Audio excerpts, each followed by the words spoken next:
So maraming salamat sa pagbabas mga idol no, at sa kay Krishna naman, sabi mo wala siyang utang na loob, siguro na nasagot ko na. Pero hindi porket na natulungan siya ni Sir Paul, wala po siyang utang na loob, kasi binabayaran naman niya yata. Yun ang prangkang pagistorya po. Kasi pag artista gani, may mga gisting ka sa TV, mga ano, may talent pa yan. Yun lang po.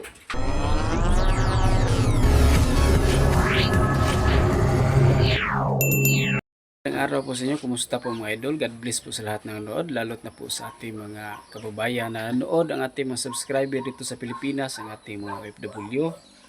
Kumusta po ang ating mga PB Team supporters at ang mga Chris Pau Natex na supporter noon, na ngayon wala na po kasi wala na po Chris Pau, at nag-divert po ng support papuntang Peking Koreana. Good job mga idol no, sa nag-support ng Peking Koreana. God bless po sa lahat. At patuloy nating suportaran po si Krishna mga idol. Bago ko po simulan ang aking video mga idol, kumusta po ang mga OFW natin sa Middle East? Pwede kayong mag-comment, kumusta po ang ating mga nakatira na po dyan? Okay na ba dyan sa Middle East? At ang ating mga kababayan na dito sa Pilipinas, kumusta po mga idol? Ito ang view sa amin mga idol oh. At ang ating Peking Koreana supporter, kumusta po kayo? Dapat siguro mga idol maggawa tayo ng group chat ng mga Peking Koreana supporters, kasi parang dumadami yata ang nag-support ng Peking Koreana no, maraming naglipat. Welcome to my YouTube channel po mga idol, Miltic Romero TV, ang inyong vlogger na Cebuano. Kumusta po mga Cebuano dito sa Cebu? Kumusta kay mga supporter dito? At ang ating mga kababayan doon sa Luzon, kumusta? Ang ating mga kababayan dito sa Visayas, at ang ating kababayan sa Mindanao, lalot na po dyan sa Davao po, sa lugar nila ni Krishna at ni Sir Paul. Kumusta po mga idol? Ating video ngayon mga idol tungkol po sa may nagbas po sa akin mga idol. Natural na welcome natin yan, ang mga basher yan, welcome natin. May nagbas po sa akin na sabi niya na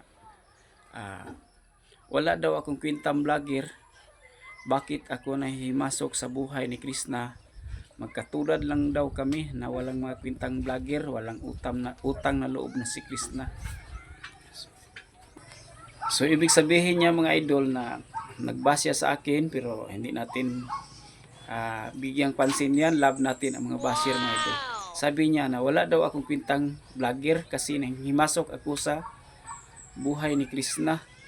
Magkatulad lang daw kami, walang kwentang vlogger, walang utang na loob si Krishna kay Sir Paul. Yan ang kanyang comment sa akin. Hindi na lang natin i-flex kasi may respeto po tayo sa ating kababayan, sa ating mga kababayan na basher. Kasi more basher, more viewers. Yan, love natin ang basher mga idol, diba? So iwan ko ba kung bakit nakasabi siya ng gano'n na wala akong kwentang vlogger, tapos magkatulad kaming Krishna walang kwenta daw, tapos si Krishna ay wala daw utang na loob kay Sir Paul. Atin yang i-discuss ngayon mamaya mga idol. Kayo mga idol, anong comments nyo sa basher na yan? Para sa akin mga idol, ako sa totoo lang wala pa din ako kwentang vlogger, kasi libangan lang itong sa akin. Wala pa akong sahod dito, tapos maliit pang subscriber ko, malaki pang kakaining bigas ko mga idol no, zero. Pero sabi niya wala akong kwentang vlogger. Wala naman sigurong may gusto na anuhin natin si Krishna, kasi wala naman po siyang kasalanan. So ang aking vlog puro pang pupuri ni Krishna, puro pagpupuri sa kanyang mga vlog, kasi wala naman hindi natin hindi naman natin pwedeng iba si Krishna kasi hindi natin alam ang tunay na nangyayari. So, yan ang aking mga vlog na puro papuri kay Krishna kasi alam ko na mabait si Krishna. So, kung ano man ang sinasabi mo na walang utang na loob si Krishna kay Sir Paul, hindi natin alam ang tunay na story, hindi natin alam ang tunay na dahilan. Masama yon na magsasabi tayo ng ganun na walang utang na loob si Krishna kay Sir Paul. So, sa tingin ko, may utang na loob si Krishna kay Sir Paul. Pero, sa tingin ko, nabayaran naman niya yun kasi sa doon pa si Krishna kay Sir Paul, sa doon pa siya sa PB team. Sumasama siya sa mission, tumutulong siya sa mission, tapos nasama siya sa vlog. So, kumikita sila sa vlog na doon si Krishna nakasama. Tumataas ang kanilang view dahil kay Krishna. Hindi naman porkit na mataas naman noon ang view ni Sir Paul. So, noon pa kasi malakas siya na vlogger. Matagal na siya nag-vlog. Tapos may 4 million subscribers siya. Pero lalo na pong nadagdagan nung dumating si Krishna sa PB House. Yun ang aking tamang pag-iisip. Yun ang aking opinion. Sana hindi nyo ibasa ang aking opinion sa prangka kong pagka-istorya. Yung mga PBT members na iba dyan, nakikinabang sila kay Krishna.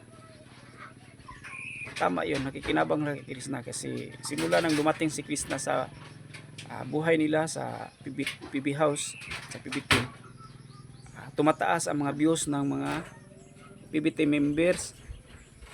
Kang Sir Paul mataas na kasi may 4 million subscribers si Sir Paul, may 4 million subscribers siya, tapos mataas na ang view niya sa simula ng wala pa si Krishna. Pero nung dumating si Krishna, nadagdagan ang kanilang mga views. Yun ang tamang istorya. So hindi naman siguro porkit sabihan nyo ng ganon si Krishna na walang utang na loob kay Sir Paul, hindi tama yun ang pagsasabi natin na ganon kasi hindi natin alam ang totoong sitwasyon. Wala tayo na kasubaybay sa kanilang totoong buhay. Nakikita lang po natin sila sa mga video nila, nakikita lang po natin sila sa mga vlog nila, hindi natin sila nakasama ng totoong buhay. Para sa nag-comments na yan, hindi lang may respeto ako sa inyo, idol, kasi alam ko na nanood ka sa aking video. So salamat sa pagbasa akin. Parts of vlog ramang yapon na siya, parts of social media employees life. Ganana mangina, basta nandito tayo sa social media, ganun talaga. May mga basir, hindi lahat ng ating ginagawa ay may mga positive na reaction, may mga din, may mga negative din.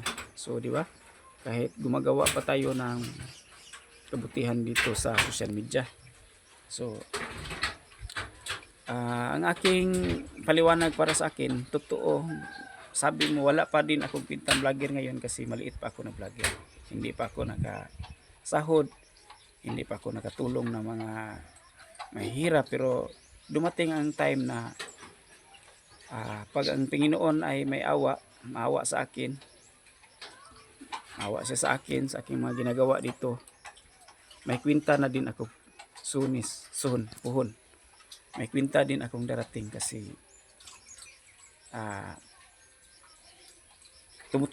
magtulong ako sa mga kapitbahay ko dito, sa aking mga kapitbahay ng mga mahihirap katulad ko mahirap. Yan ang aking promise sa aking buhay, sa aking goal. So salamat sa pagbabas mga idol, no, at saka sa kay Krishna, isang tulad mo ako kay Krishna na magkatulad lang kaming walang mga kwintang vlogger. Okay lang po yun mga idol, no, kasi parts of social media life po na siya ang nana. So maraming salamat sa pagbabas mga idol, no, at sa kay Krishna naman, Sabi mo wala siyang utang na loob, siguro na nasagot ko na. Pero hindi porket na natulungan siya ni Sir Paul, wala na po siyang utang na loob kasi binabayaran naman niya yata. Yun ang prangkang pagistorya po. Kasi pag artista gani, may mga gisting ka sa TV, mga ano, may talent fee yan. Yun lang po. Magkatulad lang po ang dito sa social media, dito sa vlogging, pag mag-guest ka, siyempre may bayad ka, di ba? Tulad ni Krishna na nagamit nila sa pagtulong sa kanilang misyon, sa inukuna nila na ng mga video, bayad na si Krishna, hindi na ingon porket na mayon ka nga walang utang na loob. Tama po si Sir Paul po ang nagpalakas po sa kanya. Sir Paul po ang nagpakilala po sa kanya sa mundo ng social media dito sa YouTube. Pero medyo masakit yun ang sabi na walang utang na loob. Hindi natin alam ang totoong dahilan.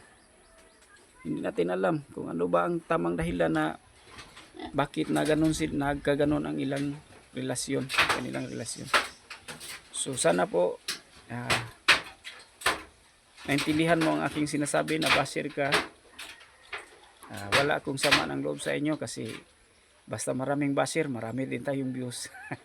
Patuloy lang kayang pagbabasa, okay lang po sa akin kasi wala pa, sa totoo lang wala pa rin akong kwentang vlogger ngayon kasi wala pa akong napatunayan. Pero dumating ang panahon na maawa ang Panginoon kasi ang Panginoon may mga plano sa atin, sa ating buhay. Patuloy lang po akong mangarap kasi baka dumating ang panahon na makuha ko ang aking pangarap. Hindi ko makalimutan ang mga kapitbahay kong mga mahirap dito sa amin. Yan ang aking promise. At maraming salamat mga idol. God bless po sa lahat ng nanonood. Sana po mag-subscribe kayo sa aking channel po mga idol. Thank you. God bless.